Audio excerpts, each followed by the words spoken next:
We are in a pivotal moment of time where we need to vote because a vote represents a voice, and every vote is important because we vote based upon our morals, principles, and values, and then those are reflective on the decisions that are made in our school district. If you're not involved in your voting, you really don't have a say-so in the stuff that they are teaching or what they're talking about. Your tax dollars are going there.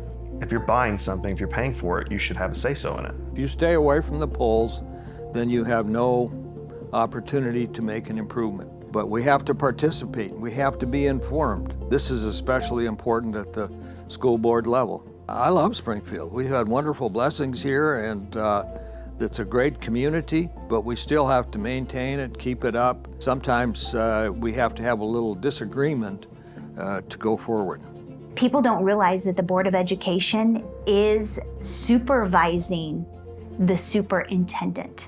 They should be navigating and collectively working together to make it more even instead of one-sided. That will not happen if only one set of values is continued to be voted for. It's really simple.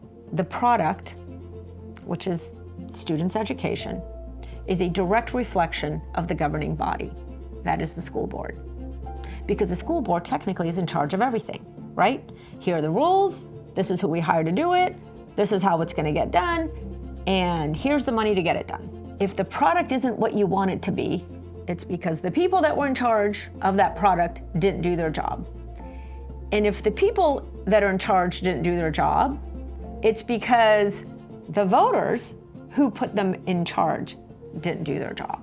A lot of voters are out of touch with what's going on at the schools because it's almost difficult to be involved. There's almost a barrier there of communication. It seems like the school boards sometimes don't want the other opinions of parents because they're the elected official, right? They're the ones that are making the decisions. They want to be able to make the calls when really they need to be working with the community as an elected official because it's the families of the other kids that they're supposed to be making good decisions on as well. When you have a board that essentially abandons its duty to the students, which is setting the policies, then what you've done is you've just shifted the burden of setting those worldviews and those expectations and those priorities to the administration. But when that key factor at the beginning is missed, when you just kind of hand the whole thing over, then you do hand the end product over.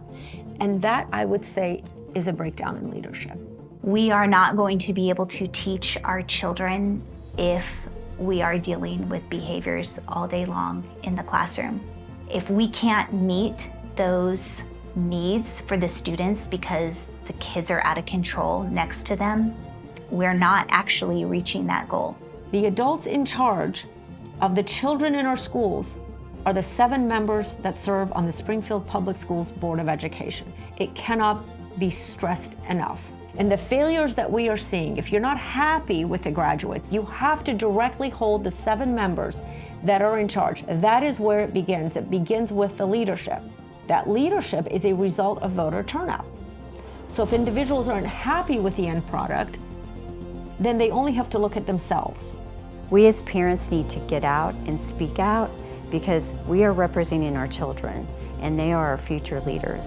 We are indifferent to what's going on, then some interested parties will fill in the gap in maybe in ways that you don't agree with, but you've lost your right to make a difference. When you don't get your family, tell your friends, other places, put a sign in your yard. I personally think this next upcoming years, you're going to see a large trend in people saying enough is enough and getting involved in their school boards, in their communities, because we're getting a big move from the president down. It's all changing, and I think it's all changing the correct direction, and enough is enough. And I think that you'll see that this upcoming years.